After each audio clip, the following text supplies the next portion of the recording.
Good evening, everybody. I'm going to call to order the meeting of the Carver Conservation Commission for Wednesday, March 3rd, 2021. The first order of business on our agenda this evening is a violation at Meadow Street. Yes, I talked to Derek Maskey tonight, and he couldn't make the meeting because he works in Boston, so he wasn't going to be home, wasn't going to be back. But they did that work out there because they want to restore that bog. So he assumed it wasn't something that we needed to be involved in, and explained that we do, and that he needs to come. I had also talked to the engineer, and he was going to send me some historical information on that bog because it was a heck of a bog. And then it was left, but they have water rights to the outfall in the back, and so anyways, he assumed it was a agricultural exemption issue. So I told him that we still wanted him to come in, and to bring us all the information that he has, and he could maybe he also said it was an upland bog, which I'm not so sure of, but. Well, there's still a brook that runs next to it. Right. So anything he does, well, he would have to do something with us. So, yeah, I told him he's going to send me the information, and then we'll have him come to the next meeting.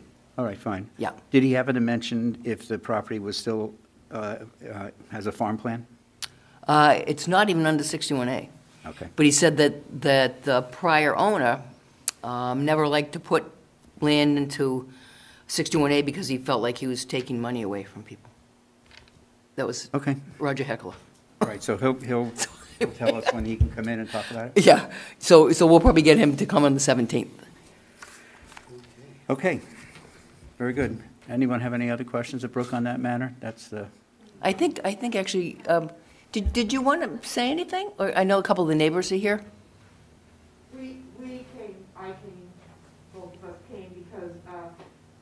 Could you come up to this and sit with the microphone at the empty table, please, and make sure you sign in? Just so all our thousands of viewers can see you.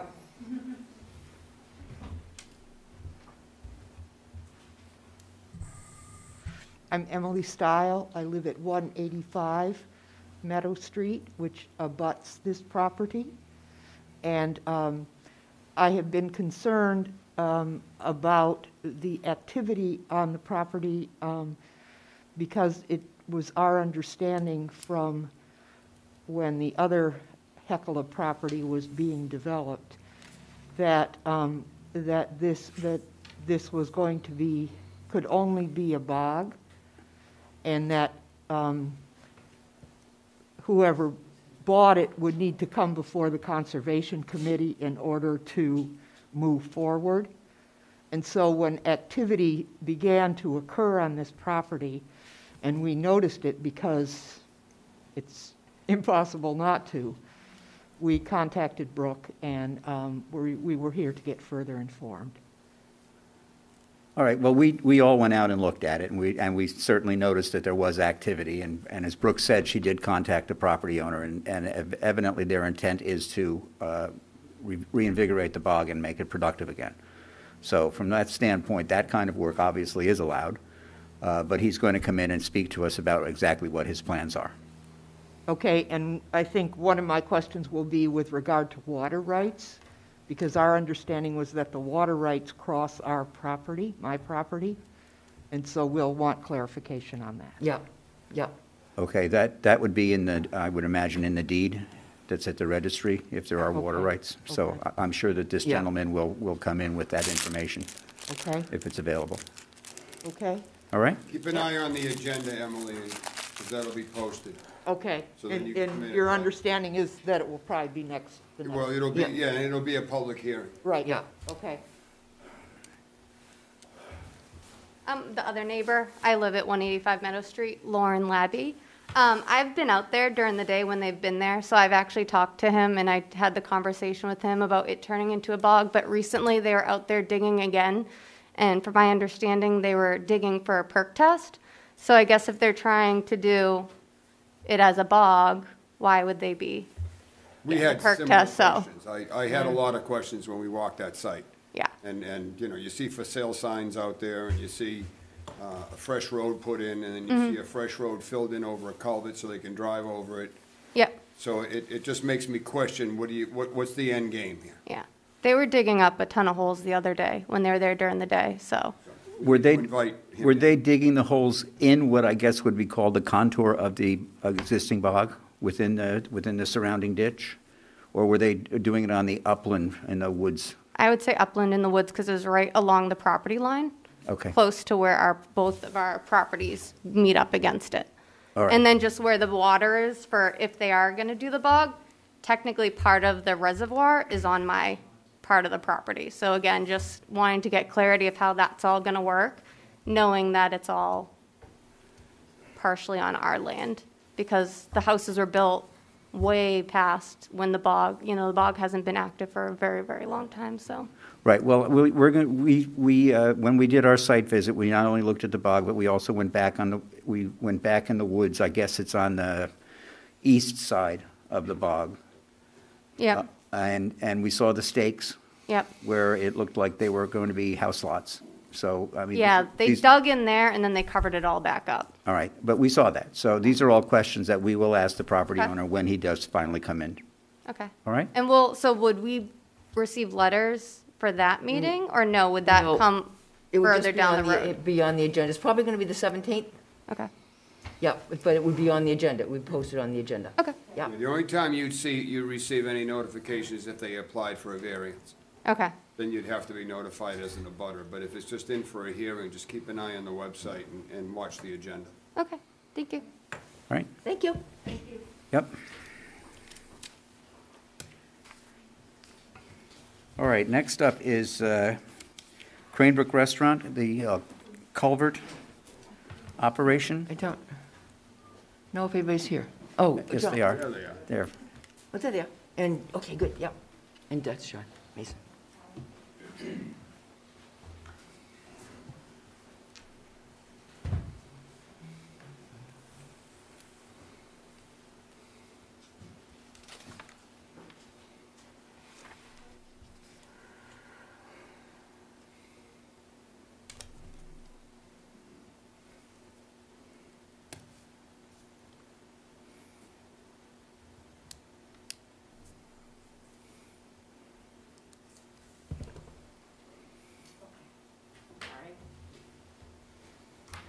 Good evening. Aye.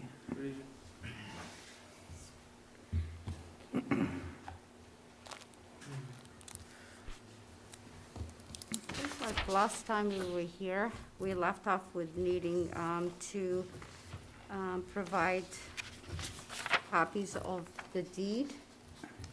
And they don't make enough copies. I have an extra one. I think that would make, it's okay. Oh, I got it. Okay, great.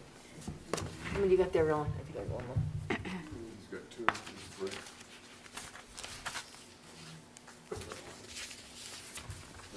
Yeah. We need one more. We got one more? Oh, I don't. I got one. I don't need it. I can listen.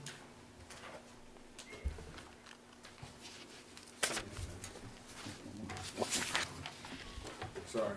Let me look at it after you look at it. No, Yes. Please. it's a secret document. Let me look.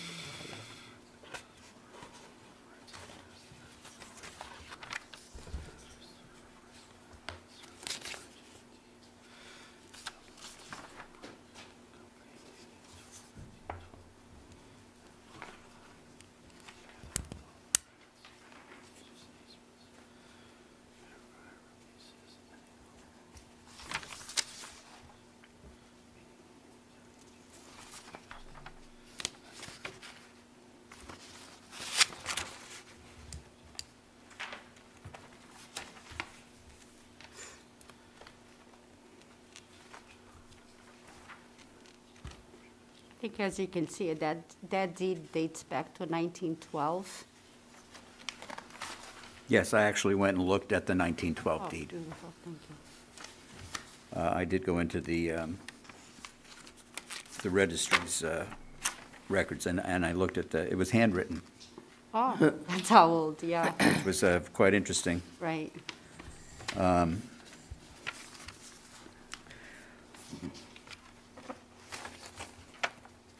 What I've been trying to find out, with not much luck, is what the terminology flowage rights means, Okay, all right?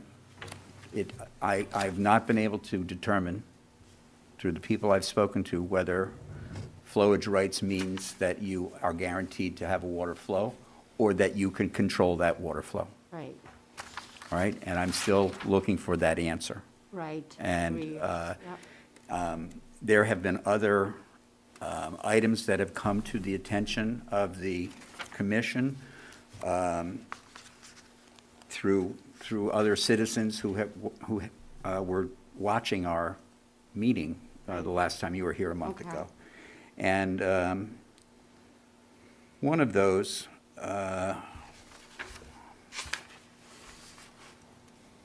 stated that the deed to the tea room, Book 50607, page 137, makes reference to ownership of one half of the flume Okay, from Little Pond. The other half is owned by the town of Carver, okay, all right? So that kind of, it doesn't contradict what you have here. Right. But it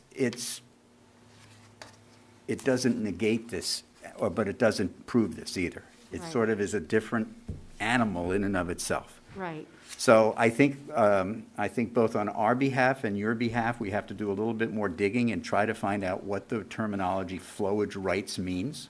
yeah, And we also really have to dig deep into the complete ownership of that side-by-side flume. Right. Whether both halves are in fact on your property, or one Right. is owned by the town of Carver. right. No, I agree. All right, with so, Yeah, I wish I had more answers for you. It's a tough thing to figure out what flowage rights, and it becomes a completely, right, some of the definitions out there are completely foreign to what we're talking about here.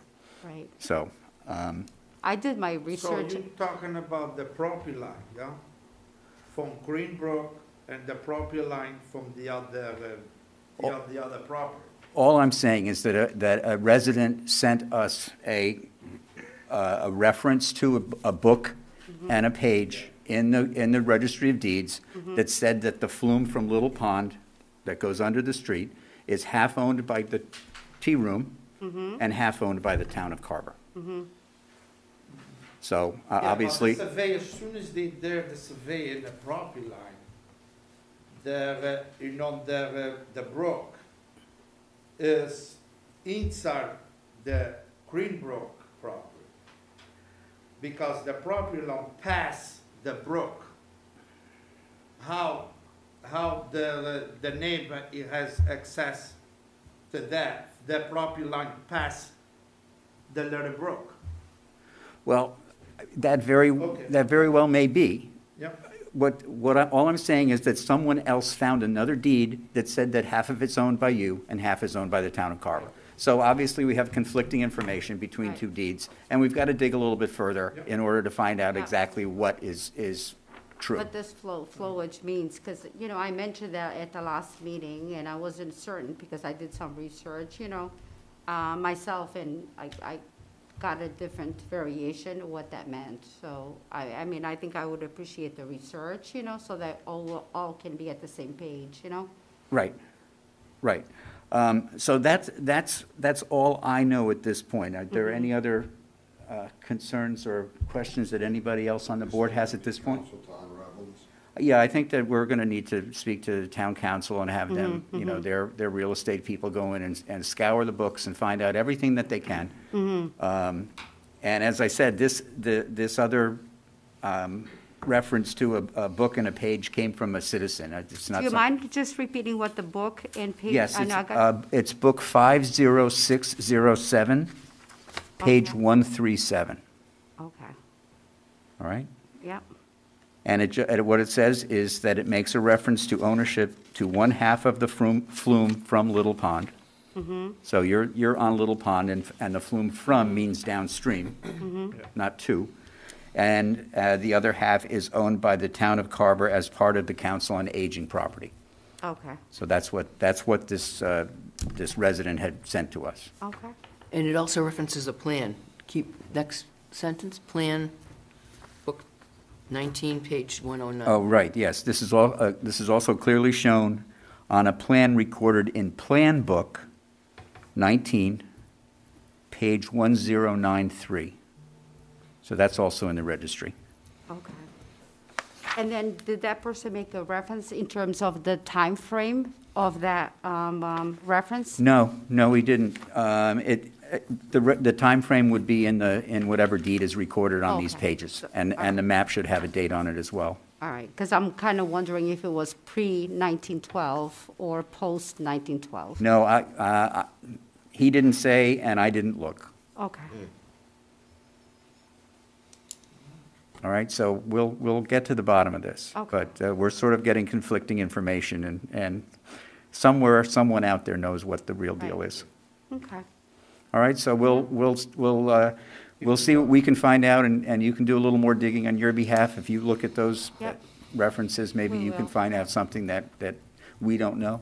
Yep, And in the meantime, we'll try to get this in front of town council to Okay. start the investigative on our side. okay. Okay. Wonderful. Thank you so much. Yeah, John Mason. yeah, John, Just, I don't know if he knows any more? would you like to speak on this at all? I don't, Brooke asked me to attend in case there were any questions as far as how the water impacts growers on the pond.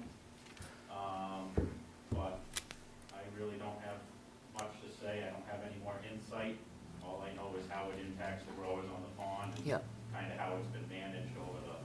All right, can you just, I think you can be heard. Can you just identify who you are? Yeah, I'm please? John Mason, cranberry grower on Sampson's Pond.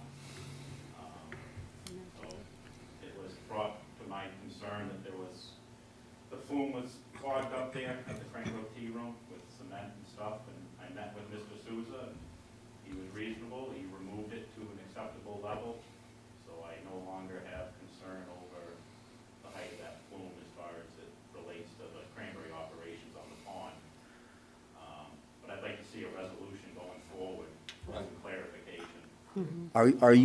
Are you aware of any written deeds or water rights of not only growers surrounding Sampson's Pond who require a certain water level, but any growers downstream?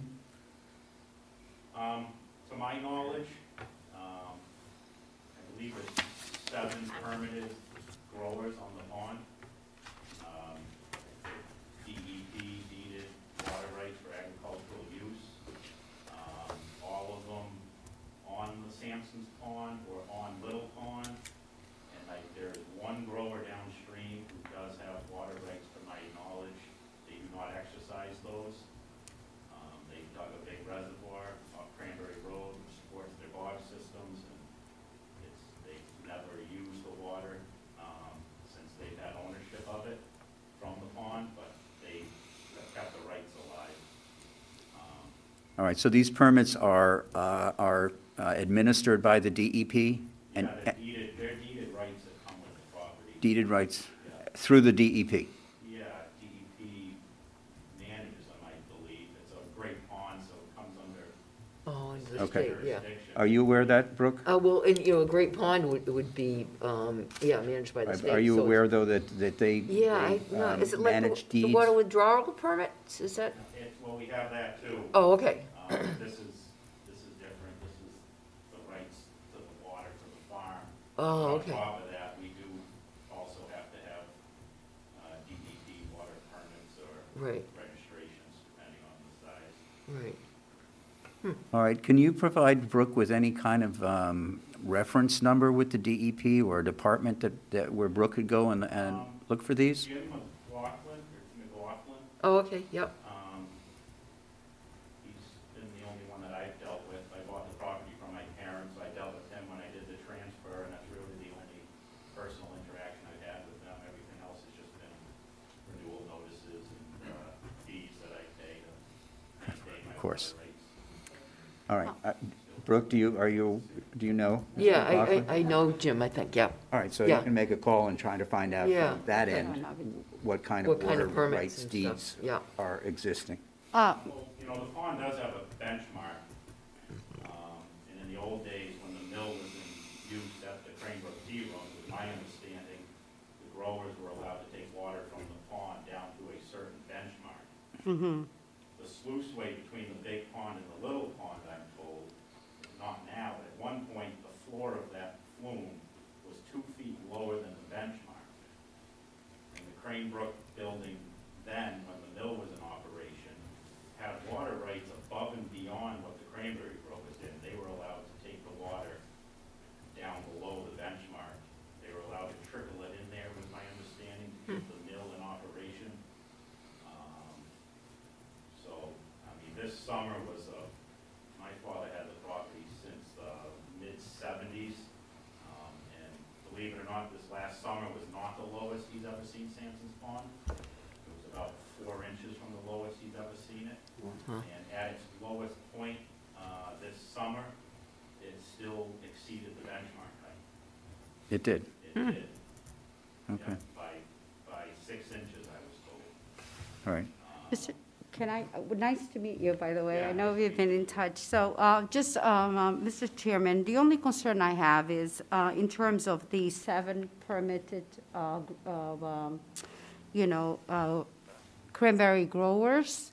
And I kind of, we need to know, like, while we do the research, like, my understanding is that there's possibly one individual that doesn't have the access to the water and that is tapping into that water. And, it's creating the most saturation of the water level. You So what do mentioned we that, do? you mentioned that the last time Right, you were so- here. We're gonna have Brooke Right. contact Mr. McLaughlin at DEP and find out what we can as far as who has the deeded rights. Right, precisely. And then we'll start there. Right. All right, that's- so the people who legally can take the water are the ones who Precisely. are the only ones who we're Right. going to allow to have its voice in this. And then I guess the question is, in the meanwhile, what is the recourse while we wait if we have, in terms of who actually gets access to the water? No, it's nobody. I talked to John already. We're gonna put the locks over there. As soon as they overflow, he's the one who has the keys to control the water. Okay, That's it. All That's, I Right. think that's the best way to go and stop troubles. And it very well may be. You know what I'm saying? Yep, and that could very well be. But I think we ought to have it straightened out so that there are no questions on either side. okay. And we'll go that way. And the water's pretty high right now, so I really wouldn't worry about, what we have to do. We're not gonna go running out of water anytime soon. Because that pond, I fall asleep, the water's nice. In the morning I wake up, the water's It already flows dropped heavily. all the way down. You could hear it, like, totally dropping, You could actually, like, hear it, So the thing is, I'm gonna do the same thing you have the other side. Put the locks, I give you the keys, in case you see the water's high, you may just unlock and take a board, whatever, and drop. to the level Keep that the you need. things in control. All right, so the way we'll leave it is that we'll have Brooke get in touch with you. It may not be our next meeting, we may need a little bit more time to find out the things we need to do on our end. But we'll meet again probably early April. Okay. First meeting in April, and we'll both come back with as much more information, new information as we have, and we'll take it from there. All right. Okay. Well, thank you so much. All right, thank you. Everybody have- Thanks for coming in. Yeah, thank you. We'll also deal with council. Yeah. All right, next up is the replacement of the water main in Cranberry Village.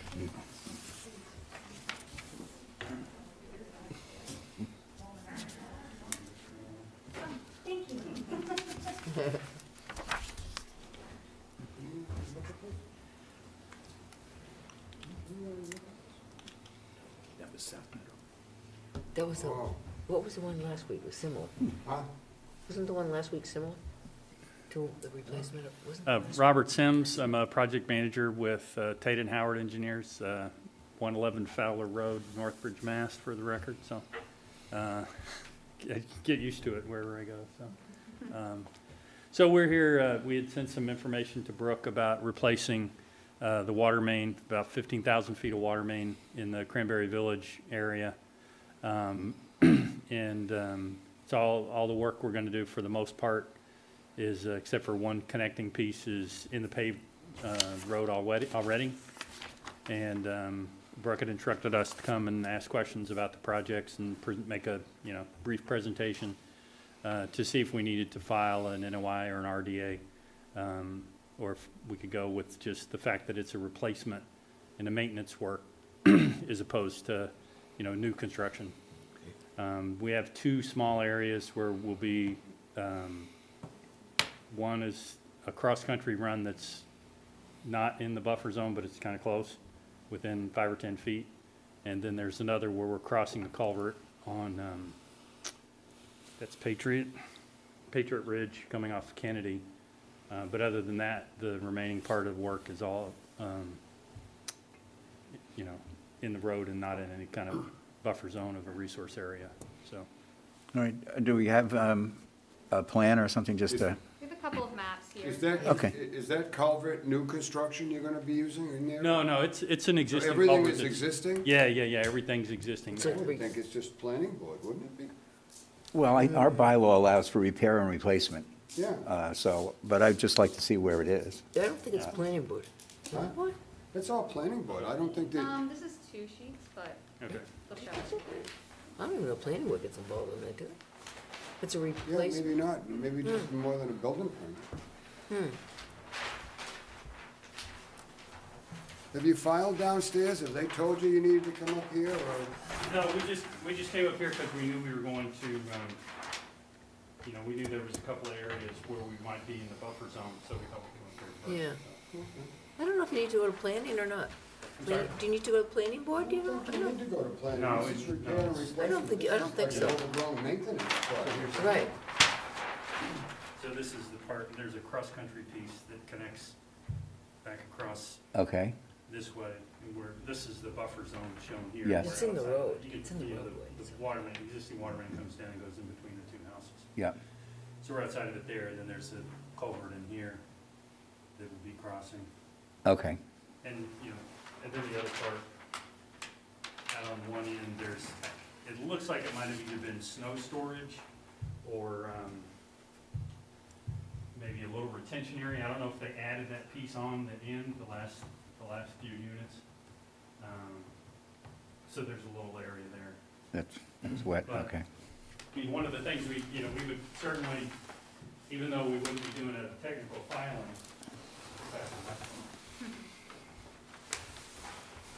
Okay, even though we wouldn't be doing a technical filing, we would still, Right, send it down. utilize erosion protection in the areas where we're in the buffer This is zone. best practices, normal. Best practices, even though we're, not filing, Brooke's still got, we would still have in our contract documents for the contractor to have it anything inspected before they start work. Yeah. If Brooke comes out and says, this doesn't look appropriate, she can shut them down if she wants to. So even though we're not technically filing, we're still certainly under all the rules and regulations that you guys have put forth, so.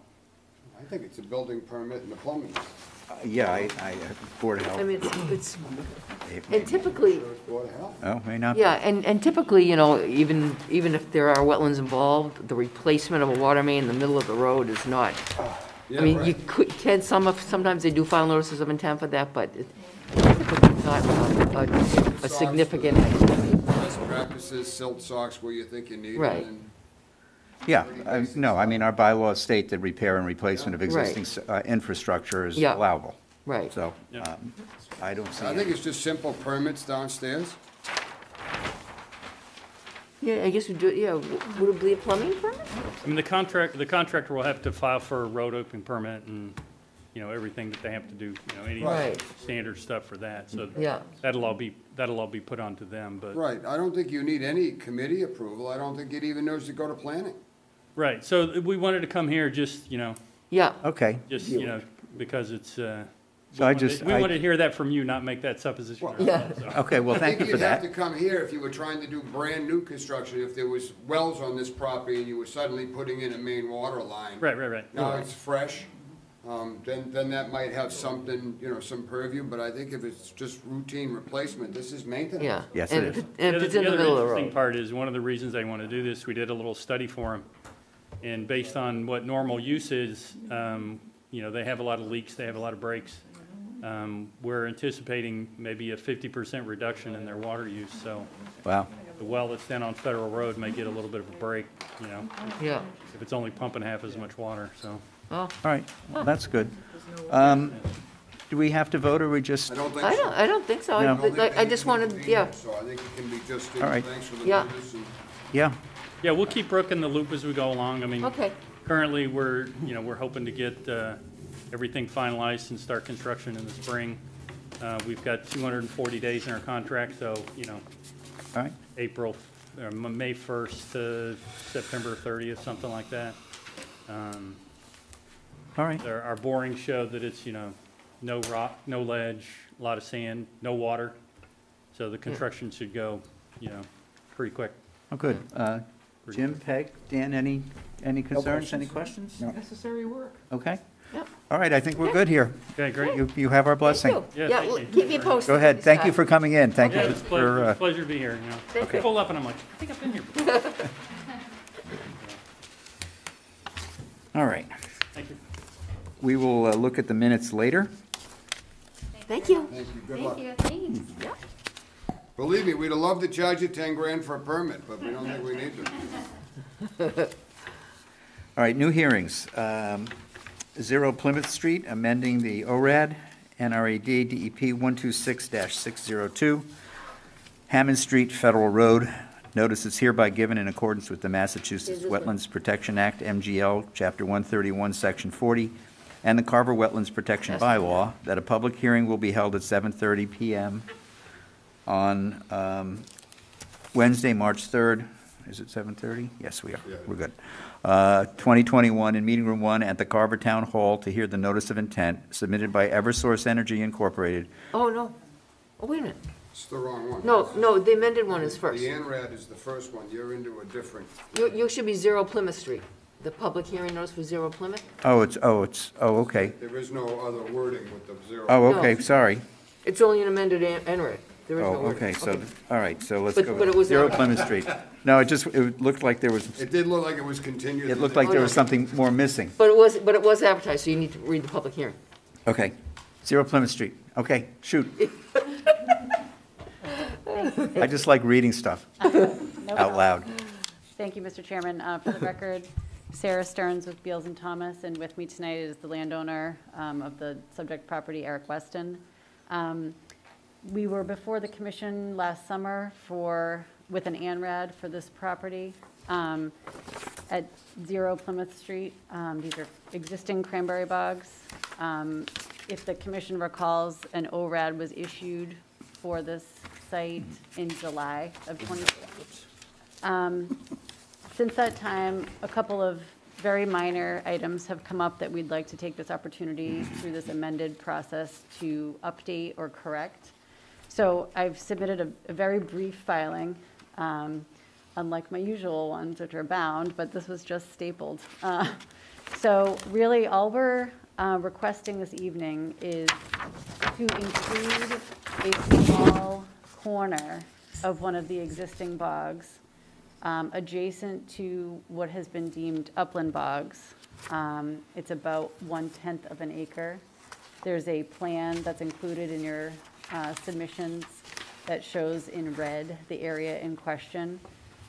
We've also included some historic USGS mapping, which is one of the ways that we go back and look at these upland versus wetland bogs, as DEP has instructed us to try to put together the history here. And I think really we're just so used to looking at bogs as they exist today as pieces. This is something that was part of the original landform and is now a portion of the adjacent currently cultivated bog. What we would like to do is include this small piece in and have that designated as upland bog along with the rest of the acreage to the west. It is contiguous with the rest of the parcel. And if you'd like a little bit more background, Eric, as the landowner, can certainly provide the commission with that. The other minor, just sort of logistical item is that we wanted to just ask Brooke to correct one of the erase one of the lots that was Yeah, I put that erroneous. actually into the, Okay, yeah, I don't know how that got on there, but. Yeah, It yeah. was an error on our end, for sure. So the I thought- map and lot, your elimination of lot 3B or something. Yes, Okay, that's right. Yeah, That- yeah. we shouldn't have included that originally. So it's really just those two items that we'd like to discuss tonight. I think the best view of it is the aerial photo that was included. I always like to use these.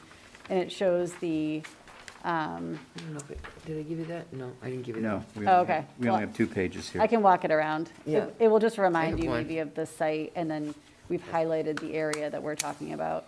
I can walk around and maybe Eric can. Yeah, I'd like If he to would see like that. to kind of talk about the operation out there. This is one you got? Yeah. Okay, I'll pass it around. I only have one. So Sarah's shown it to you. Really, this is it's a management function for me. The area in question Oh, yeah. on that bog is significantly higher and out of grade. Historical imagery shows that it was once a field. Usually, in dry picking history, you would have an adjacent field that you would operate from. So it appears from historical photos that that's what that was. So what became really apparent in this year's drought in particular is that I have to probably put anywhere from 6 to 12 inches of water to put that 1/10 of an acre underwater. So about 3 acre-feet of water more than I need. And so it is my intent to relocate the delineation of the dike and separate that former upland area aside and keep the bog more, the original wetland bog, which will be it's more in grade. That piece kind of stands out. Yeah. And that, if you remember, we had the discussion about water flow and the management of the water on the property, and that'll allow me to continue the ditch on the other side of that, and we'll continue that water management from the upper reservoir, the southern reservoir, down to the northern water hole. Okay.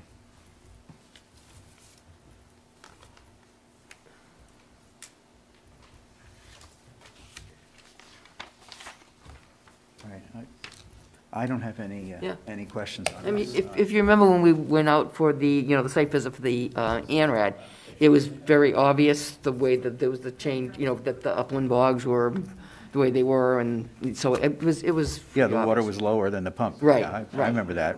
Right. Yeah, the water south of it was, yes, I do Yeah. remember this.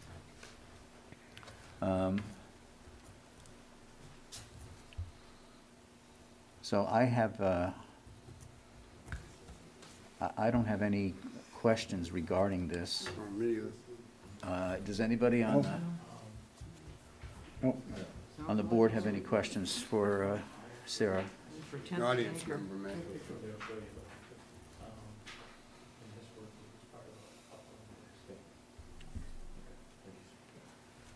All right. Are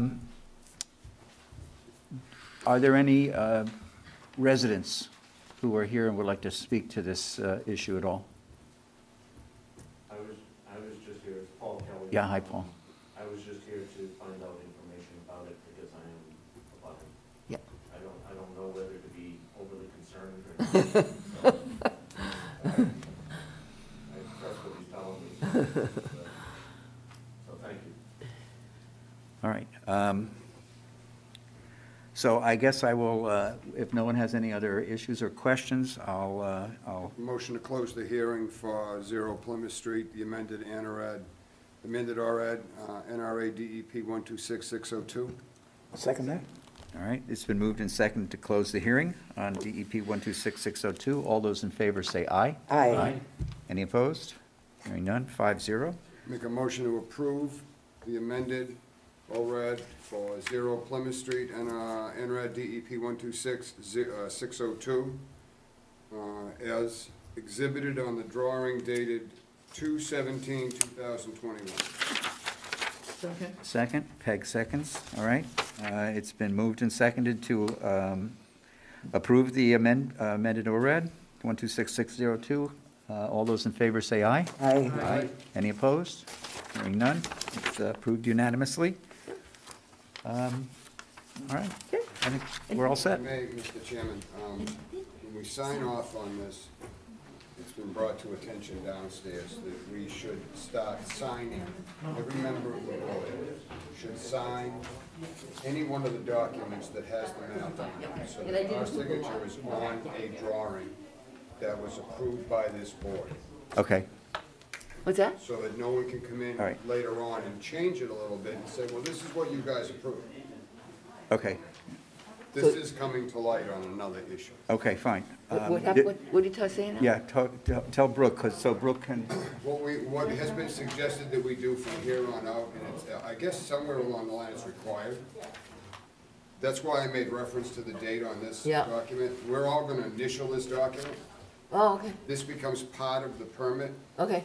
so this is the drawing that pertains to Yeah. it, not something someone else gives Yeah. us later on and says, well, this is what you guys approved. Yeah, but in the form too, there is a place where you put what plan has been approved, so I do write that in there. But you I'll can include it, yeah. change this plan and keep these numbers on it. Right, So right. Technically, if you wanted, you know, play Yeah. that game. Yeah, okay, So that's all I'm bringing up. yeah, okay. okay. That's a great idea, and I'm making you responsible for reminding us to do it every time. It's a new job. We'll just use that combination then. Okay. Yeah, good idea. All right,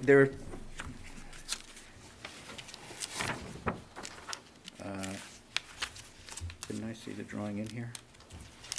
No. I don't think so. Okay, very good. Just sign off on that one there, and we'll add it to that whole permit.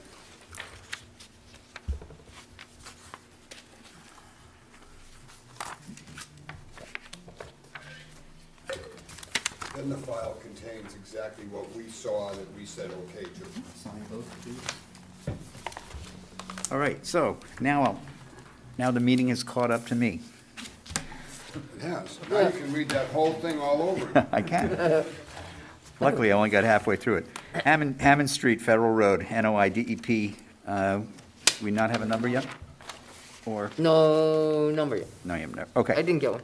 You can get a DEP number, did you? Not yet. Okay, and notice is hereby given in accordance with the Massachusetts Wetlands Protection Act, MGL Chapter 131, Section 40, and the Carver Wetlands Protection Bylaw, that a public hearing will be held at 7:30 PM on Wednesday, March 3rd, 2021, in Meeting Room 1 at the Carver Town Hall to hear the notice of intent submitted by Eversource Energy Incorporated for the proposed installation of an overhead electric distribution line at the intersection of Hammond Street and Federal Road to connect the approved photovoltaic array to the existing electric distribution utility grid. The utility line will be located within the 200-foot riverfront area and with the 100-foot buffer to resource areas protected under the Carver Wetlands Protection Bylaw. The project is located at Assessor's Property Map 132, Lot 4-2, Carver, Massachusetts. All interested parties are invited to attend. Gentlemen. Very good. Thank you, Mr. Moore and members of the commission.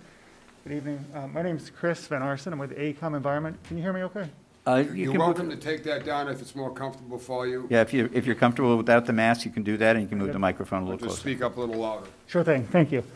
And joining me this evening is Chris Newhall with Eversource Energy. And as you read, we're here regarding the 0 Hammond Street property and proposed notice of intent before you. The notice is for the installation of a overhead distribution line, a utility line, and the proposed line, the purpose of this line is to connect an existing planned and in construction solar array that's currently in progress by others into the existing distribution grid. I'd like to just briefly overview the notice of intent, as well as highlight a handful of items regarding on-site resources and anticipated minimization measures, and field any questions you may have. So I believe, does everyone have copies of the figures? I think I got 5. Here you go. I think there's 5. Great. We did send out a couple of copies. figures from the application itself. There's the aerial. The project itself is located in the south side of town, essentially at the intersection of Hammond Street and Federal Road. And like I mentioned, the work involves the installation of essentially 450 feet of utility line. There would be a total of 4 wooden utility poles required to be installed. Associated hardware with those lines, the installation of the conductor wire, cross braces, various supports for the utility poles themselves. And I should mention, the work does qualify under the Wetlands Protection Act as a limited utility project.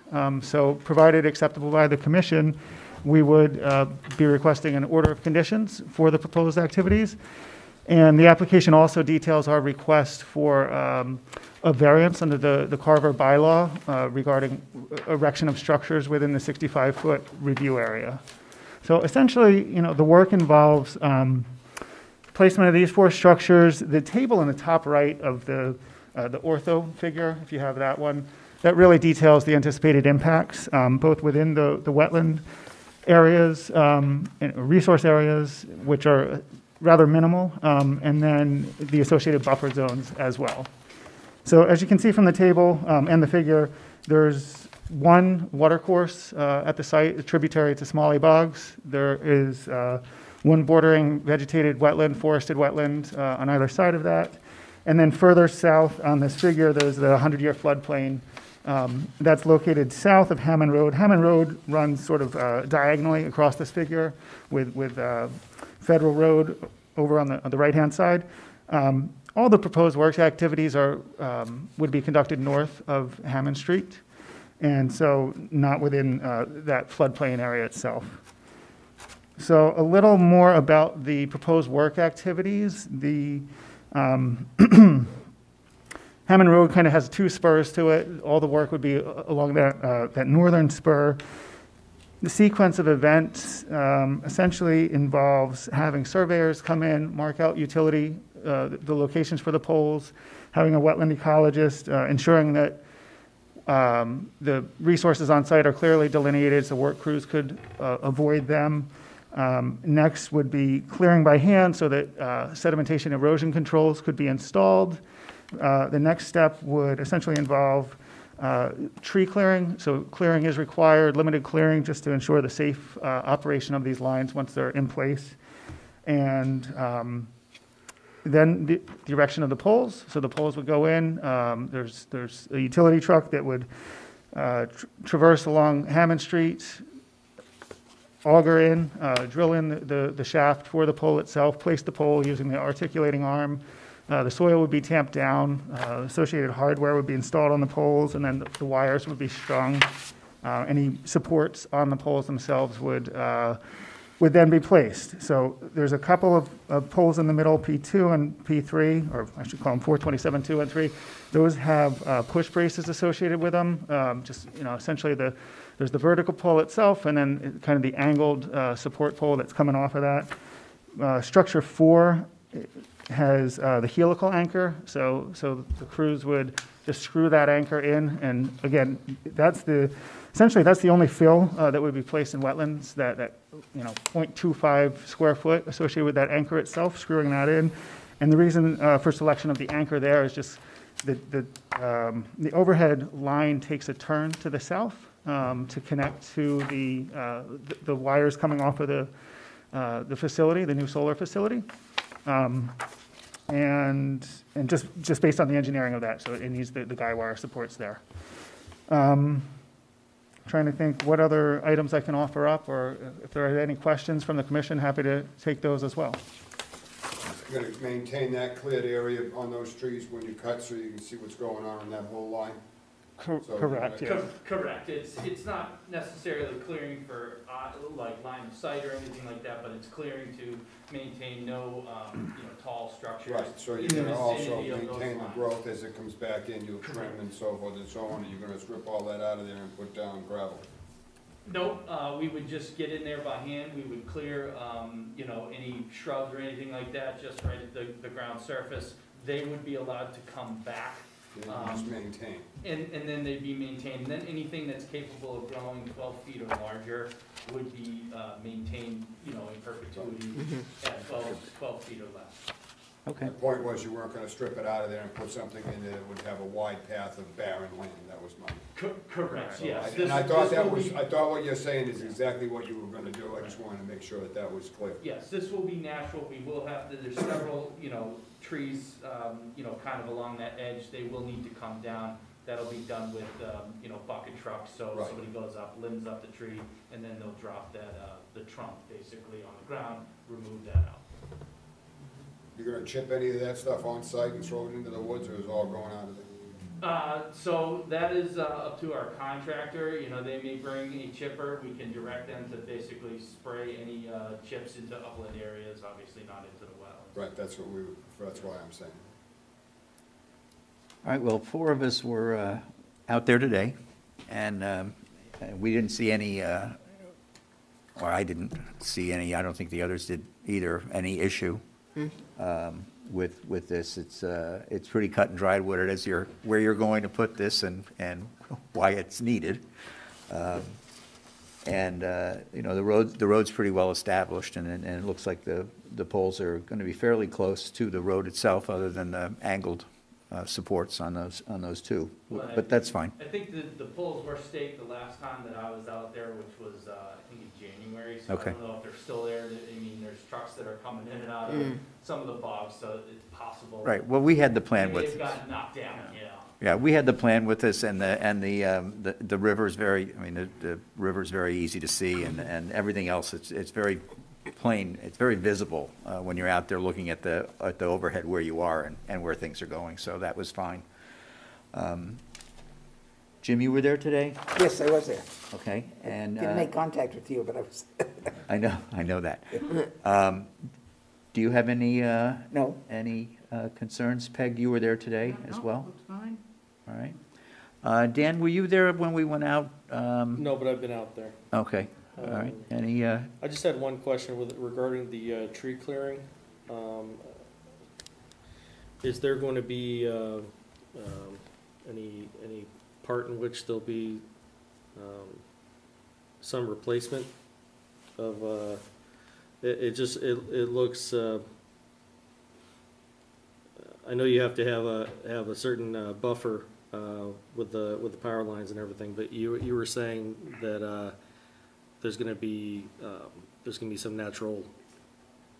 Yeah, so we would be cutting to the ground surface just to allow, you know, the bucket trucks to actually install these poles, and then to, you know, again, just allow for the trees to come out. So we won't need to necessarily get into the wetland and cut everything to the ground surface. That's not the point. We do need to cut the trees though, and like I said, anything that is 12 feet or taller. So certain shrubs can grow a little bit taller. They're not necessarily trees, but they would need to be cut back as well. Yeah, I guess the main part of the tree line I was looking at is the one that is directly in the wetland itself.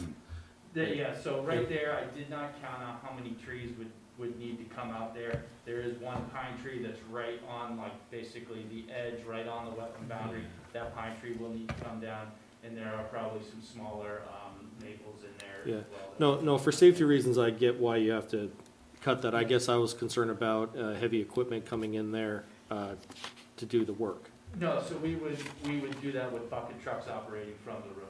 Yeah, if I wasn't clear on that, apologies. No additional, timber matting or anything into the wetland is going to be needed. It's essentially all completed from the roadway, and any activities beyond that roadway would be by, personnel on foot, by hand, with the exception, exception of, screwing in the anchors can be completed from the roadway itself, just using the long reach arm of the truck. The anchor, is installed with the boom. They articulate it down, and then they can actually screw that helical anchor right in. So you've probably seen these in the past. They literally look just like a metal shaft coming right out of the ground. It's typically, inch and a half or so in diameter. Yeah. How long is that? The helical anchor? Yeah.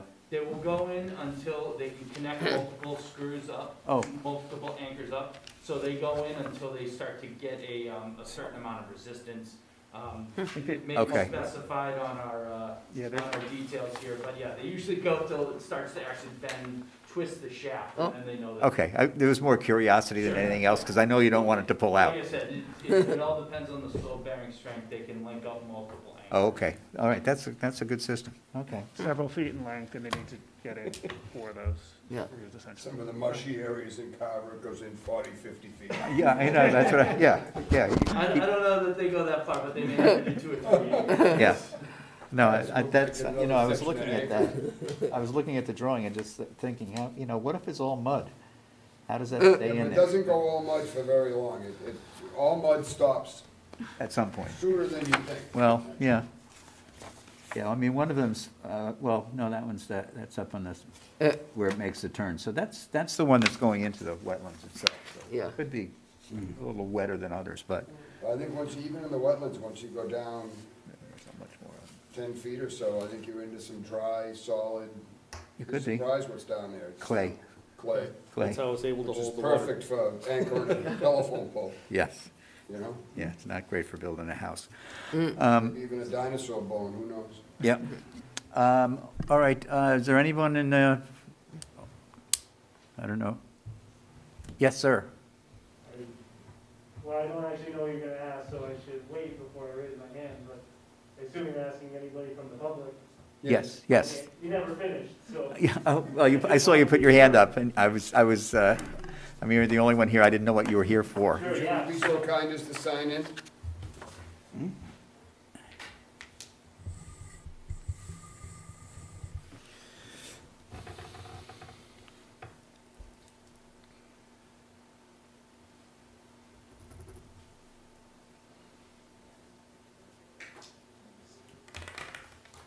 So I just had a question. Sean Bogart, I live on Cranberry Road, so not too far away. And my question's more so probably for these guys, not necessarily the board. I'm curious, and maybe it is for the board, I know you guys want to limit the amount of destruction we do to the earth, which is kind of opposite of what's happening here, considering how many acres we just cleared for solar, but that's another board's problem. I actually would hope we would clear more of these trees around these power lines. And my fear is adding more wire to this circuit is susceptible the residents to more potential power outage. In fact, I had a power outage this weekend. A tree came down on Federal Road and took our power out. So I guess my question then really for you guys is there going to be any sort of like fusing, like a protective device where it's going to interconnect at Federal Road? So, I mean, that's a ways in. The other solar projects in the area, like the equipment connecting to the solar farm is typically right there. It's the first or second or third pole right near the road. This is set a ways in where now we're adding, like they said, 450 feet of line, power line that now is susceptible to these large, massive trees that are guaranteed to come down. If you were out there, you saw them, and with all that clearing that's been done, the wind's gonna whip through there now. Some of those trees that haven't seen wind in their entire life are gonna see wind now. It's gonna happen, and it has happened.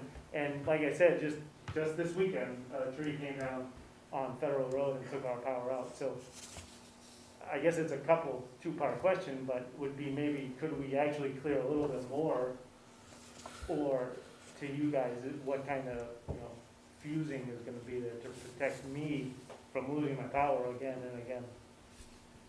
I won't, I guess, comment on exactly how your home is connected into the existing distribution grid.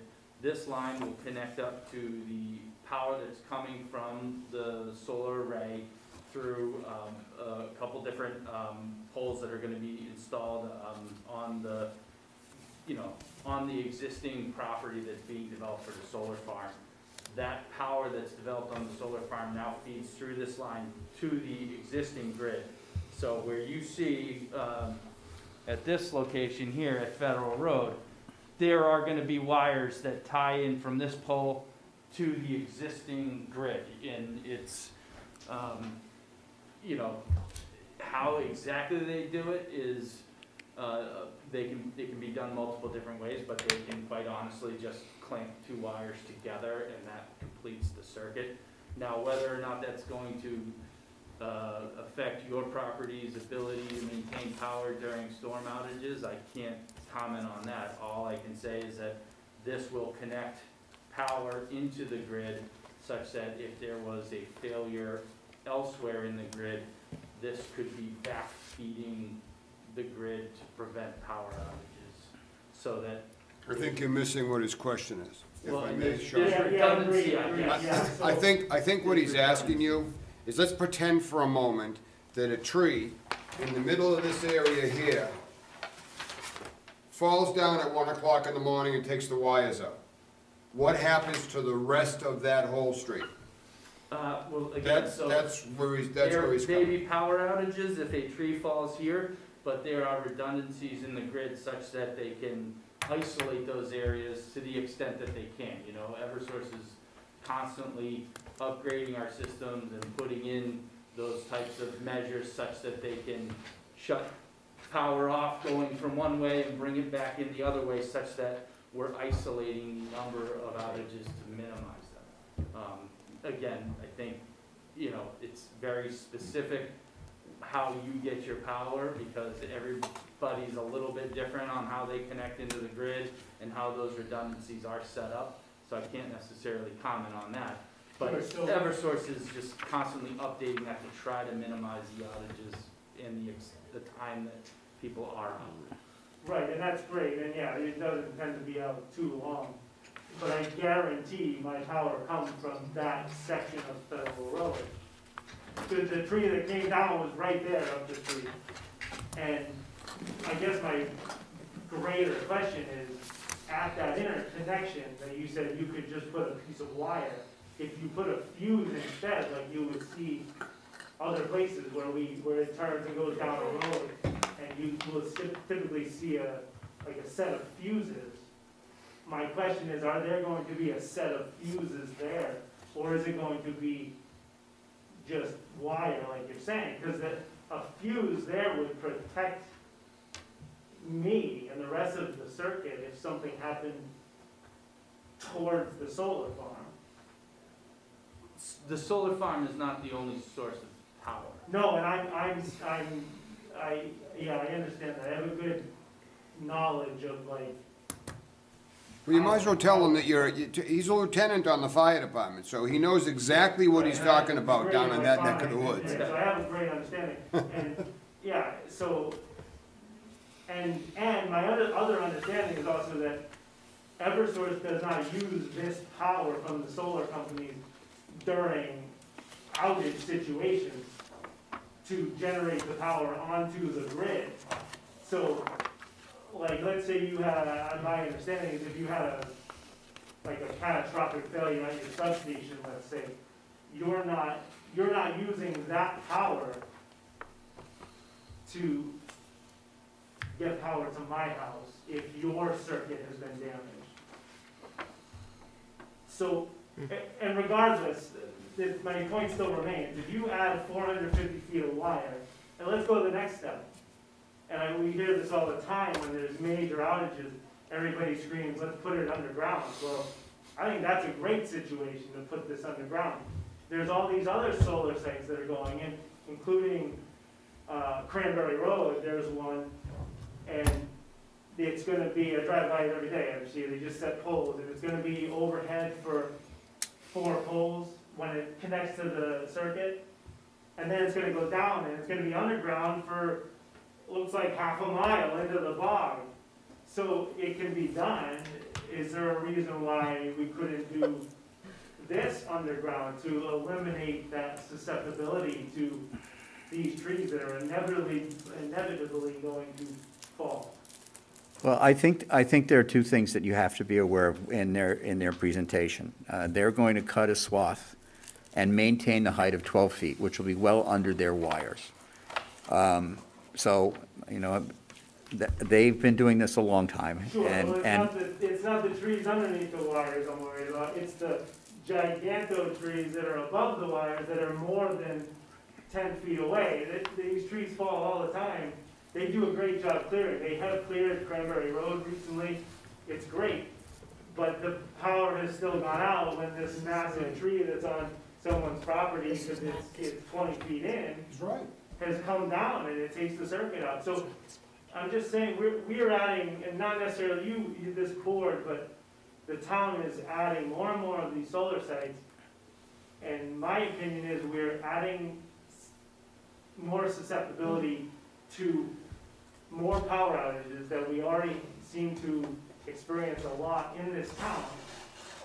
And I'm just curious, like, how can I get a little bit better protection other than, yeah, we just cut enough to put these power lines through. But I feel like I'm still gonna have a power outage because of this. well, I think your first point about can they cut more trees is something that maybe they would look into. They have the luxury of owning the property. So they don't have to deal with, cutting along a road where you're encroaching on someone else's property. So they do have the ability there to basically make a judgment of anything that falls is going to fall under those wires. So, and I think that's probably what you're looking at for the most part, right? So the property is not ours. This is Well, owned by 80 Acres. but, yes, but it's one owner. It is one owner, Yes, correct. that's what I meant to say. And, we're implementing our standard clearing distance of 25 feet out from, again, our center line, so it's probably at least 20 feet out or so from the nearest conductor. That's Eversource's standard, and that's what we implement across our system, at least for lines of this voltage. Okay. So, I mean, we could, you can clear the earth if you want. A lot of people actually push us the other way. They don't want any clearing whatsoever. Undergrounding a line costs several $1,000s.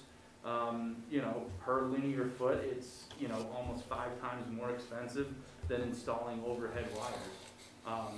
We have a duty to the ratepayers to try to minimize those costs to the extent that we can.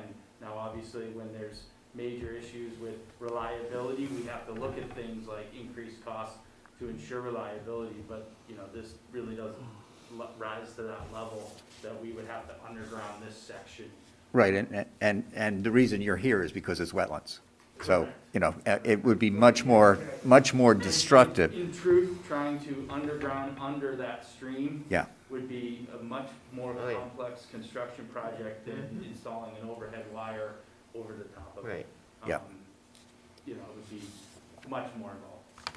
And I think one of the other things that you have to be aware of the lines that they're talking about constructing is that that's taking power generated by the solar and going one way into the grid. It's not a two-way, Yeah, once you cut that wire, though, there's gonna be, lights go off in people's living rooms. Yeah, exactly. That wire comes That's out not a from my house dedicated going feed. out. Which goes back to my And question. I get exactly what Sean is saying, if I may, Mr. Chairman. We have an issue in this town with these pine trees that are now 90-some years old, and they're snapping like matchsticks. Every time the wind blows, big giant trees fall over, to the point that this board has given residents who are in peril, pretty much don't just call up and tell Brooke you're cutting down 4 big tall trees right on the edge of the pond, because if they fall down, they're gonna hit your house. We don't have to come look at it. That's how big a deal it is. Pine trees last about 75 years. These trees are 95 years old. So they're, grandma on steroids. And they're breaking, and they're doing a lot of damage. And we've had tremendous luck this year on Pine Street. I haven't, knock on wood, I haven't lost any power, which is shocking to me, because that's the typical. Anybody that lives in Carver knows that when the wind blows the wrong direction, lights go out. That's the way it is. So he has every right to come in and ask this kind of a question, because his concern is when those big tall pine trees fall over these lines, then how long is he going to be out of power? And it's a legitimate question, because anybody would ask that. So power distribution from Eversource in this town, while pretty much reliable, is not so much all the time. You get it back online in a hurry, but there's a lot more that can be done to mitigate these outages. And some of that is dealing with some of this red rot that we have in these pine trees and these old trees that are falling over, that are just a little bit outside of where your normal cut area is, but when that tree goes over, the whole line comes down. So I get exactly where Sean's coming from. Well, along that, I agree, if I may add on, you made me think of something. You're right, you guys do a great job, the power comes back on relatively quick, as it did this weekend. So like you said, we have all kinds of equipment that is helping that, but if we could mitigate that initial outage, then I don't have to go set my clocks all the time, you know, but, so, I guess, something I thought of, the way that power line is constructed on Federal Road, the wires are like, they're in those, like diamonds, you know, hooked together, so the wires are real close. And that seems to be pretty resilient to trees falling on it. I've seen as, on the fire department, we've had calls where the tree's laying on that wire, but it stays up in the air and the power stays on. So it seems to be very resilient to that. And that's also my understanding that it is kind of part of why it's built like that. Is that section of wire going to be built to that same specifications, or is it just going to be your typical? It's typical 3 horizontal. So is that something that could be changed in hopes to make it a little more resilient? Being that you're putting it through this swath of trees. I'm not a systems engineer, so I can't comment on that. This is the design that was handed to me by our systems engineers that said this is what's appropriate in this situation for this type of connection. So I unfortunately can't comment on that. Do they look at the trees before they design it, or they're just physically looking at an electrical standpoint? Because maybe that's something that could be reviewed. And I hate to delay this, that's not my intent to come here and make them come back, but if that's something that could be adjusted, maybe there's something else that could be done, like construction-wise, that isn't just so standard cookie cutter, but But it doesn't mean you can. maybe there's something different that could be done to make it a little bit better for this one specific Let's case. move on. You know, again, I'm not the systems engineer, so I really can't comment on that. You know, I'm assuming that they've used the optimum design for this particular situation. You know, not to my knowledge, do we look at the size of trees around and then try to orient, you know, conductor phases to withstand a tree coming down against them. That's why we clear out to the distance that we do, which is, again, our standard. You know, whether or not there's trees outside of that zone that are, you know, a danger tree is, you know, something that we do look at, but, you know, at the same point, you know, we don't typically operate on our own property. We're operating either within the roadway taking or within an easement, and, you know, we have limited rights to maintain vegetation out beyond a certain distance from our lines. And those are approved by, you know, regional electrical, you know, standard organizations like ISO New England. So these aren't things that we can just choose to implement from, you know, one location to another. These are standardized, and it is trying to, you know, I think, you know, mitigate the amount of impact that you know, we're introducing to landowners, to towns, et cetera, while, you know, keeping an eye and you know, trying to keep a reliable power service. So, you know, that's the best answer that I can give you in this particular case, is that they've designed it to be, you know, sufficient for the purposes of this interconnection, and you know, 25 feet out is our standard clearing limit, and that's what our engineers think that will be a reliable, you know, operations corridor. Okay, thank you. Okay. All right, thank you. We hear what you say.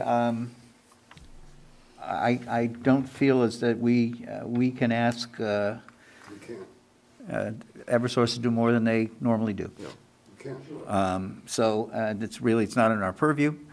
And, at some point you have to trust. It does give one more question based on what you said where, could there be, after they do their work, they've done their trimming, could there be like some sort of review with Makepeace, who owns the property, to say, hey, if you guys went out and did a site visit, and now that some clearing's been done, this has been constructed, we get a couple more windstorms coming this month, you go out and say, hey, that tree there that looks a little precarious, would Makepeace take care of that? I mean, is that something that would be? I don't think conservation not, has the right to do that. that's not our That purview. wouldn't be within our purview. No. If anyone, it would be probably the building department to take a look at that. So if you have a tree that's coming like this, and it's just a matter of time before it comes down. But you see them now on the side of the road, sometimes they But we don't mark want them with like a blue ribbon. Oh, my God. I think it's Eversource that does that. It's coming, it's a matter of time, but let's cut it. So that same situation would apply here, but you're telling me because it's on private property now, there's. Well, it's really not under the purview of this board. If in your scenario, if the building department came and said to Makepeace, those look like a danger to the, and we're gonna ask you to take them down, then they would have to come back to us because it would be removing trees within a wetland area. So we'd have to give permission again, but we could not initiate the discussion. But they could also refuse to even come before you, right? Well, they would have to come before us if they were going to cut down more trees. But they would, yeah, so the building. We can't force them to, is what I think. Right, yeah, exactly. Right, but I mean, they're good about this anyway. Yeah. Yeah, I'm just learning. All right. Anything else by anybody here? All right, so, We don't have a DEP number on this, you said, right? Not yet, all right. but you can still sign the order, and we just won't issue it. So I will entertain a motion to close. Close the hearing. All right, we have a motion to close the hearing. DEP Second, 126, I don't know. we have Peg with the second. All those in favor of closing the hearing, say aye. Aye. Aye.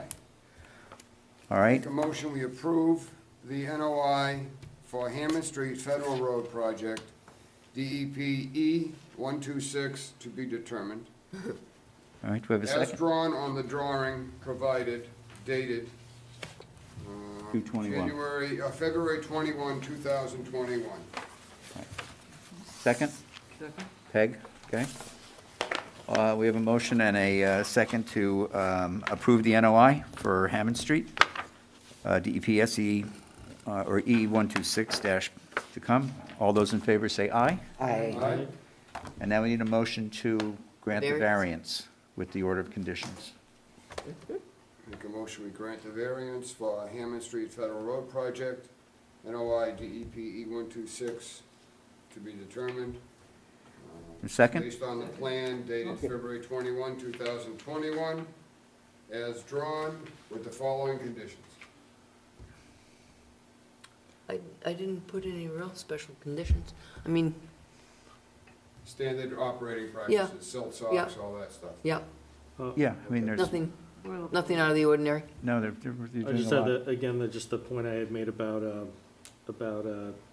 how they're gonna go about dealing with the tree line. Best practices. Okay. Yeah, I mean, doing it from the road. The road's pretty wide, it's pretty hard packed, it's, Yeah. it's, Machines are gonna be on the road. it's not, it's not I a, would like to add in that there be no chipping, and no chipping of the trees, and none of that being blown into the swamp. Yeah. If they wanna chip and blow it upland, that's fine, they wanna chip and cut it out of there, that's fine. We don't wanna come down there and find tree stumps that have been rolled over in the side like we found on many sites, Right. where they just leave the tree stumps behind. So, Right. the trunk, the large portions of the trees. Right, no, chip. I'll instruct them, no chipping into the wetland, we'll remove all material from Yeah. the wetland There as you well, go. slash, the boles of the actual Yeah. trees and everything. You can certainly put those as conditions in the Okay. Is that all right? as well. Yeah. Thank you. I'll instruct my guys. All right, it's been moved and seconded to grant the variance with the order of conditions as put forth by the agent. All those in favor say aye. Aye. Any opposed? None? We're approved 5-0. We're good. Thank you. Okay, thank you. Thanks very much. And I'm gonna take this copy here. Take- Unfortunately, you guys are gonna hate me, but you're gonna have to sign the top. We'll initial You gotta initial every page. Yeah, Okay. I'll explain after the meeting. no, that's fine, makes sense. All right. No problemo. So make sure you just, you give me that one that's signed, so I'll put that with I will put that. I'll get rid of the other ones. Send this down. Thank you. Sign this. When is that going to go online? Do you have any idea? So we are contractually obligated to have those closed up by October. Oh, okay. So Oh, okay. whether or not the facility goes online by then, I don't know that. You'd have to ask for Rego, but we have to have that ready to interconnect in October. Okay. Oh, okay. Yeah, I did see you putting the other ones up on Cranberry Road. Yep. Yeah. I saw them today, Yeah. yesterday. Yeah. No, today, when I was Today. going out to Federal. Yeah. After you look at your site. Okay. Okay, thank you. Thank you so much. Thank you. Have a good evening. Sign that one anywhere. Hey, Brooke, while we're waiting for this to go around, And then on the next contact page, you'll see information, where I initial. I guess Not a lot of my room. Carver Just email initial. is gonna work again Same soon, thing all over. Oh, it is working? supposedly. Oh. So, they, Does it matter if you want, if you get, well, I guess for these purposes, I'd rather this email not be, oh, all right. the, yeah. Okay, so you want your Carver one back? Yeah, the IT person said they're gonna get it working again, Oh, all right. so, Oh, yeah. You don't wanna use that. yeah. Brooke, see if you can throw mine in again, too. I don't All know, right. I don't know how to do it. I mean, I don't have anything to do with it. I don't know who does it. You just have to tell the tech. Do you have, it's Dan.Badger Yeah. at Who did you get that from? this? No, the Carver email. I mean, I don't have anything to do with that, but, I mean, how did you I've find always out? had it, it just stopped working Oh, okay. for a while, and Because I think you lost yours, Peg, Did I lose it completely? when you left, I think. what Yeah. happened was Initial they each ran page out in of the upper corner. They did. carvermass.org or gov email addresses, and they needed some for some of the new They did. officials that came on, so they started taking away from probably last issue, however it worked. well, There's a couple of people on the Let me turn FinCom those. tried to get it, they couldn't get them either. But I don't the know, you IT told me person said that. it's still there, it's still in their Oh. system. It just wasn't working for me. Yeah, you weren't getting it. It's not Yeah. going with But yours isn't working, Peg, at all, because that's where Jill I'm just sent it. returning everything, because not. Brooke gets possessive about things that I keep They got a limited number of lines. You're the ones that hoard the plans. over by Peg. Peggy is You want this initially. back? I want the signed one. I know, these are the extras. though. Oh, okay. Well, I'm not giving it to you, I wanna give you the package that's signed first. All right, give me the signed ones. Okay, this one's coming Explain back, why I'm doing that at the meeting too. and this one's coming back. That's that. That's that. All right, next up, continued hearings. Awesome. They requested another continuance Great. One for Center Street, for both. for both, And Wenham. and Wenham. Wenham, I think somebody, because they're gonna be coming and closing that out and doing something else there, but that's for another Okay. day. Minutes, I'll be asleep in a half an hour the way we're going, that's good.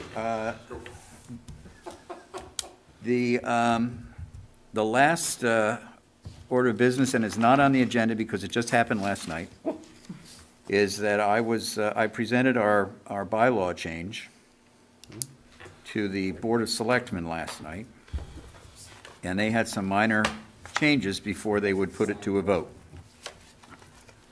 So I want to go through what those minor changes are. Do you have a copy? On my phone, I can. Thank you. Right now? No, no, tonight. Yeah. I'm going to just go through, God bless you, because I can't do anything on a screen this big, I can't, I need to print. I'm making it all up. You're going to have to use your memory from what unless you have what I passed out at the last Now, what meeting. did they really change? What was the big? They didn't change anything. They clarified a few things. Where we added invasive species as something that we had control over in the first section, Sarah Hewins, the chair of BOS, asked that I include a website where people could go to find a list of the invasive species. She provided a website, and I found one on mass.gov, so there are two Yep. now, two websites included, and it just says invasive species referred to, and it lists the two websites. Under both the NOI and the variance, we had struck permit and replaced it with order of conditions. Oh, And what Ms. Hewen said was that even though the order of conditions is in effect a permit, people aren't going to know what the order of conditions means. oh, okay. So she suggested that we leave permit in and read it so it says, as defined in section 9.2.5 of this bylaw, and the issuance of a permit and order of conditions. So both are there. Yeah, All right, and that appears in two makes places. sense, yep. Permit and order of conditions indicates that there would be both. Yes. Would it be permit / order of conditions, either I would say that too, because Yeah, I it's not think- I two like different that one. things. Now you're Makes it looking sound at as two if it's two separate different things, permit documents. and It's order the, of yeah, it's the conditions. same thing. Permit Okay. slash I mean, it's just a simple The grammatical permit, thing, but yeah. it seemed to me. I would suggest maybe accompanying order of conditions. But the permit Applying is, that- Applying that they're. the permit connected, is the not- order of conditions. Okay. Yeah, I'd permit / order of conditions. Yeah, because the permit is the order of conditions, it's Okay. not separate, you're right. I get a tough audience. I'm trying to keep it simple. Okay, I get it. Permit / okay. Yeah, because then people are going to be looking for two different things.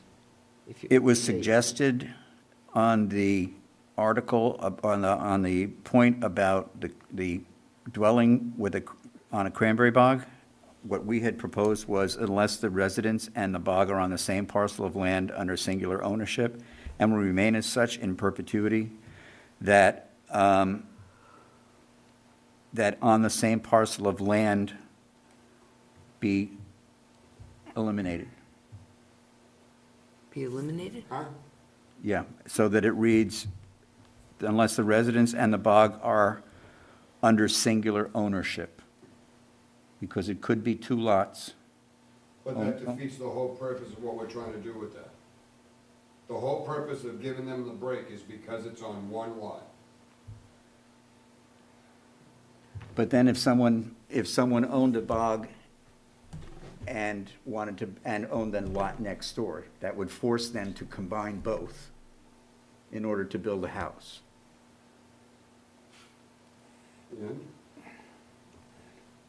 If it was so close that otherwise the location of the house would be in violation of our regulations, that the only way from that is for them to combine the two lots into one. Lot plus bog, Right.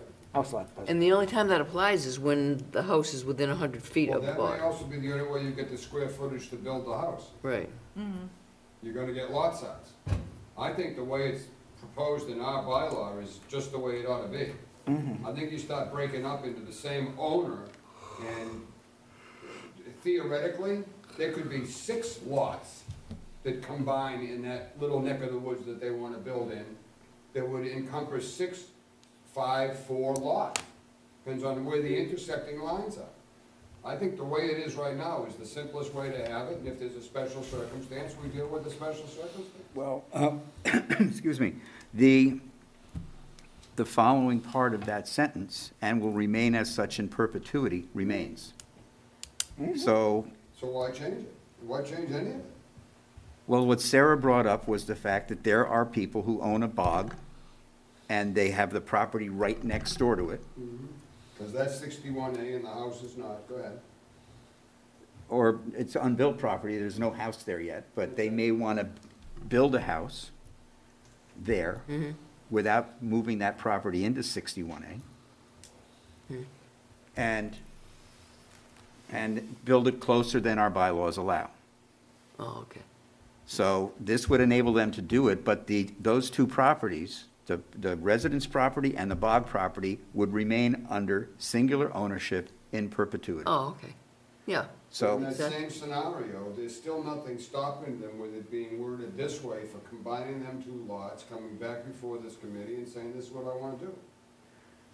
The only difference is it would be combined into a single lot before they got here instead of after they left.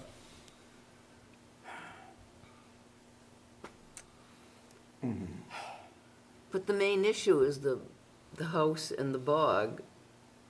You allow them to build the I got house one more shot at within this with 100 the select feet. board, otherwise it doesn't happen. Right, but if, so What do you the, mean? Well, they've got to vote on it. but What the, do you mean the select board's got to vote on it? No, they don't. On the town warrant? No, we can just No. put it on? All right. We have a placeholder. The town of Carver decides about this bylaw. Okay, well, I- Not 5 members of the select board. All right, well, I don't want them to sit up there on the board at the town meeting and say Oh, they can. they defeated it. All right, well, I'll go back and fight this battle. If you, whatever you, I'll acquiesce to whatever the board thinks is the best way to go with this, but I think that suddenly, are we not writing our own bylaw changes? Are these not what we think is best? yeah, Yeah. So suddenly we have, with all due respect, I know that Sarah is very well versed in this, but this is what we deal with on a normal basis now. And this is what we feel is the best thing. If they want to propose an amendment at town meeting, they certainly can. We're not Philadelphia lawyers, nor should the bylaws read like we should be. I like to keep Well- it very simple and keep it, to get into, provided it's the same owner. Now, what if, what if you own this lot, but your company owns this lot? Technically, it's the same owner because you own the company. So, how far do we spread that one out? Doesn't it keep it simple, just to simply say it's the, Well, actually, the more I'm reading what we wrote, it says right now, the way we wrote it, unless the residence and the bog are on the same parcel of land under singular ownership. yeah. That's redundant. A same parcel of land has to be under one ownership because it's one parcel. Right, So it's redundant somewhat, saying same parcel of land. right. So I just So think that say under the singular residents in the bog, the residents and the bog are under singular ownership. Right, period. And will remain as such in Right, perpetuity. don't say anything about a parcel of land or anything, just say ownership. that's fine. Yes, just keep it that, lock it into one lump. 'Cause Yeah. that's- Okay. The bottom line is, what is our intent That's the point. of, I think with removing the language, the intent is still there, because it's under singular ownership. Yeah. The residents in the bog under singular ownership. I'm fine with that. And that's the whole All I point. added was the in perpetuity, the rest of it was everybody. I know. Are there cases where a bog portion of a property is co-owned because there's a business connection, or, Of course there are. Yeah, okay, so. Right, and that would not, it would have That to. wouldn't apply here. It would not apply here because it's not owned Right. by one singular entity. Okay, okay. So they would have to fix that in order to Yeah. get the ability to build This it. is gonna really come into play when you get an individual on a street, like on Purchase Street in Middleborough, where they put houses on the edge of the bog. Right. In order to get the square footage for the building lot size, everybody got a piece of the bog. They can never ever use, but they have a piece of the bog that's registered to their deed, so they meet the minimum requirement for a house lot. Well, I have it on Pine Street. I had it when I built my house in Rockland. I had a 20-foot wide swath that went 175 feet into the woods. You know, this makes me think of that picnic alley. That's right. It's just, it's a fancy way of splintering something off. It looks like a spider web. So they can take a little stamp and make it so they can build what you want here, because Right. technically you own this little piece, but you own this little strip. Something like that. yeah, And when you combine it all in, you meet the minimum square Right. footage. right. All I right, think that's the intent of this bylaw, is yeah. protect that. And it happens so rarely. Happened once, I think, out on, by the airport. All right, where we added number 5 about this bylaw shall not apply to normal maintenance or improvement of land under agricultural use. We had indicated Mass General Law 10.00, and Sarah suggested we do 10.04, which is specific to agriculture. Oh, okay, yeah, that's, All right, yeah. so Yeah, do that. that makes sense. Under the notice of intent, the administrative fee was $70. And under the RDA, it was 75.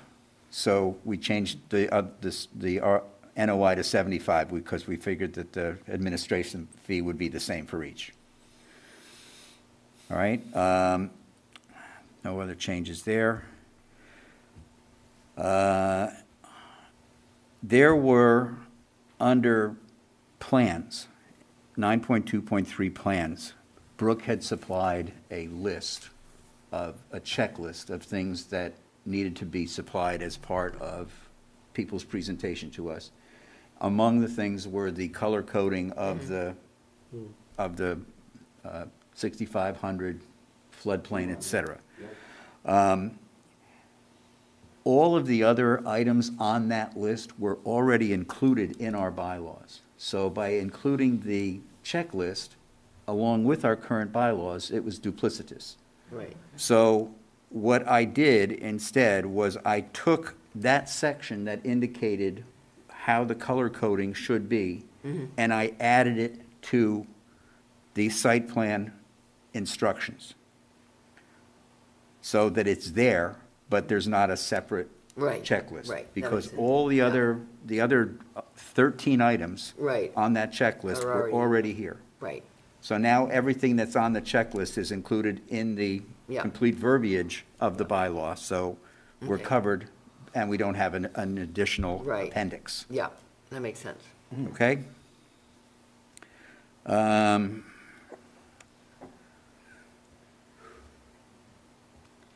The last thing was in the definition of variance.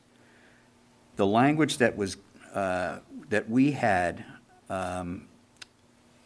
stated that a literal enforcement of the provisions of this bylaw would involve substantial hardship, financial or otherwise, to the applicant insofar as the property cannot be put to any beneficial use without the granting of a variance. And Ms. Bogarts felt as though that was a little bit of a gray area. Any beneficial use. That was not specific enough. So what I did was I changed any beneficial use to the applicant's proposed use. All right? So that specifies that we're talking exactly about what the applicant has proposed. Right, and it's case by applicant, yeah. Yeah, so by use, those were the changes that the Board of... Oh, that's not bad. No, it was pretty easy. So if I could just get a motion to approve the changes, I'll... Sorry, the first one that you had brought up, where there was a suggested website? Yes. And then you found another one? That's fine, but I think we should decide on just one, so that there isn't... I think we should not put them in the bylaws at all. I think we should put that notice of that right on the website, on our own webpage. Well, we can do that, but... Why would we make reference to a website that may not exist 5 years from now? Well, I was gonna say, if we were gonna make reference to one at all, it should be whatever the state one is, that our bylaws are It would be the Mass founded Gov from. one, probably. Well, then use the Mass Gov one. Yeah. All right. Yeah, the other one was the IPA&E. Yeah, I'd use the Mass Gov one, because that gets updated, when they add species to the list. Okay. So I think that, that you're right, though. They're both useful, but to your point, we don't want one disappearing down the road and then the other is. You want to complicate it. Yeah. That's true. Yeah. If you have two different things, if they're not in sync with each other, it raises questions. Or not have one. So. No, Mass Gov is good. Mass Gov. We'll put Mass Gov. I want to have one. Okay. Okey dokey on the thing, go ahead. All right, so, That's a motion. a motion, all right, the motion has been made to approve the changes, with the amended changes to the proposed bylaw, as discussed. Second. And we have a second with Peg. All those in favor say aye. Aye. Aye. And So you have to go back to them, though, again, and re-present it, or Print it no? up. I'm printing it up, I'm gonna send it And to give it to Sarah. Elaine, and that's it. I'm gonna, In the lane. we'll send it to Elaine. And she'll lose it, like she lost the No, last it'll one. get put in the warrant. Whoop. So, it's past 5-0. Can you send me that? I can do that. I'll make the changes that we talked about tonight and then get it to you. All right. They're minor, just 2. Before midnight, I gotta eat. during dinner. During dinner. Motion to accept the minutes of February 17, 2021 as written. Oh, wait a minute, Jim. second? All right. It's been moved and seconded to approve the minutes of February 17th. All those in favor say aye. Aye. Aye. Now, another thing that we want to just make sure we put. Opposed? Oh, opposed. Any opposed? Hearing none. Okay, it's approved 5-0. Thank you, sir. One thing that we want to add to the agenda for our next meeting, do we have things coming in for March 17th? Oh, yes. Montello Street, Montello Street? the whole intersection. Mm-hmm. Are we having green beer? It's St. Patrick's Day. Yep, it's St. Patrick's Day, and Yule Street again as well. Okay. Yeah, and Gilbert Estates, same thing as the other one, just, All right. And then 17 Wareham, Bruce Benson's gonna come in on the 17th, supposedly. Okay, and we should add to the agenda for the 17th, the Sampson's Pond, the 201 Tremont. Yeah. Danny Warren, the house on Tremont. The wall. Yeah, the mansion. The wall that wasn't Right. approved. To have them come in? Maybe we should discuss it first and just look at what was approved. Yeah. And where we stand, and then have them come in the following meeting. Okay. It wouldn't be terrible to just take a site visit down. We there and did. see what's We going did. on. We did today. And the wall is, haven't been down the wall is there. There are two, Of course there is. two rock and concrete Of walls. course there wasn't. Yeah. So, anyway, Shock? so Hey, you see the place, it's like so high. we'll Huge. put it as a discussion for next Yep, time, and then okay. we'll have him come in. Yeah. And I would assume that our meeting after that will be the first week in April, so it's a 3-week span between the 17th It and could be the... the 31st if it needs to be. We could have another meeting in March. Yeah, but then we'd Do be we off. want I don't think so. Good. No, let's go to April 6th Yeah, that's fine. or 7th. Yeah, we don't have any, because I don't have any other. Yeah, then we stay with the first and Yeah, third. yeah, I think that's better too. Yeah, that's Easter week. So it'd be Yeah, I April mean, it's not 7th. gonna kill anybody to wait a week. Yeah. Yeah. All right, who wants to go Motion home? to adjourn? Okey dokey. Motion to adjourn. Second? We have a motion to adjourn, we have a We have an okey second. dokey to adjourn? And all those in favor say aye. Aye. Aye. Any opposed? We are out of here. Thank you, Area 58.